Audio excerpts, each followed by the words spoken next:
Kalian pasti sudah dengar suara Pak Dahlan Iskan. Ketika diwawancarai, dia mengatakan soal listrik masalahnya seperti ini.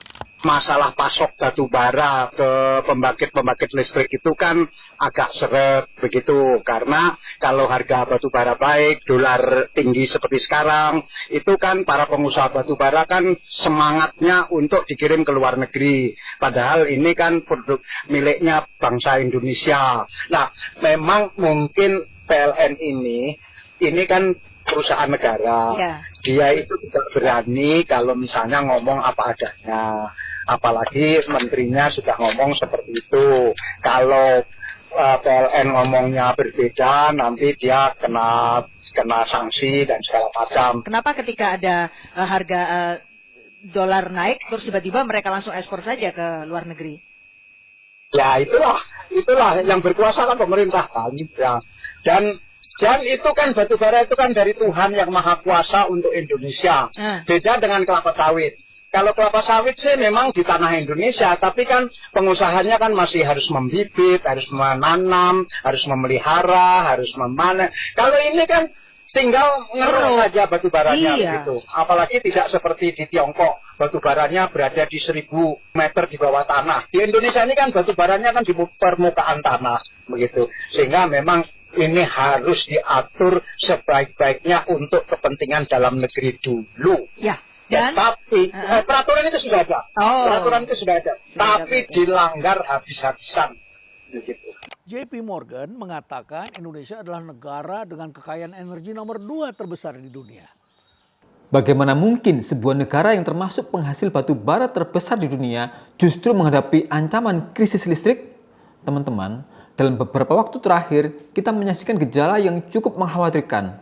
Mulai dari blackout di Sumatera hingga munculnya kerawanan mengenai potensi pemadaman bergilir di Jawa dan Bali. Padahal Indonesia mengekspor lebih dari 500 juta ton batu bara setiap tahun.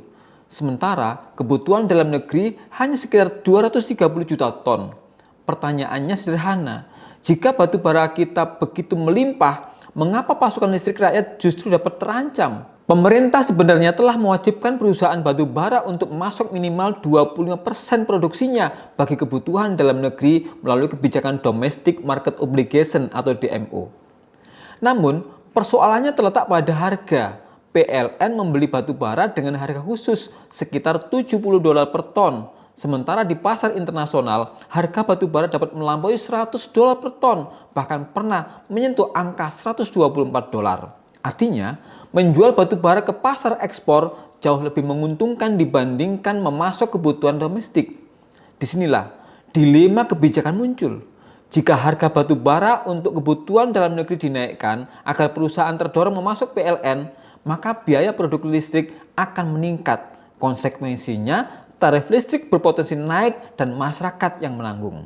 Namun, jika harga tetap ditahan melalui skema subsidi, negara harus menyediakan anggaran yang lebih besar, sementara kondisi APBN sendiri menghadapi berbagai tekanan. Lalu, pilihan apa yang tersedia? Tarif listrik dinaikkan? Subsidi diperbesar? Atau pasokan energi yang terganggu? Sebenarnya, persoalan ini bukanlah karena Indonesia kekurangan batu bara. Persoalannya terletak pada cara kita memandang batu bara itu sendiri. Dalam sistem kapitalisme, sumber daya alam diperlakukan sebagai komoditas yang mengikuti logika keuntungan. Sedangkan dalam perspektif ekonomi Islam, sumber daya alam yang jumlahnya besar dan menyangkut kebutuhan masyarakat dipandang sebagai public goods, milik umum. Artinya, negara tidak sekadar berperan sebagai regulator, melainkan memiliki kewajiban untuk mengelolanya demi kepentingan rakyat. Jika batu bara dipahami sebagai milik umum, maka prioritas utamanya bukan keuntungan pasar, melainkan terpenuhinya kebutuhan listrik masyarakat.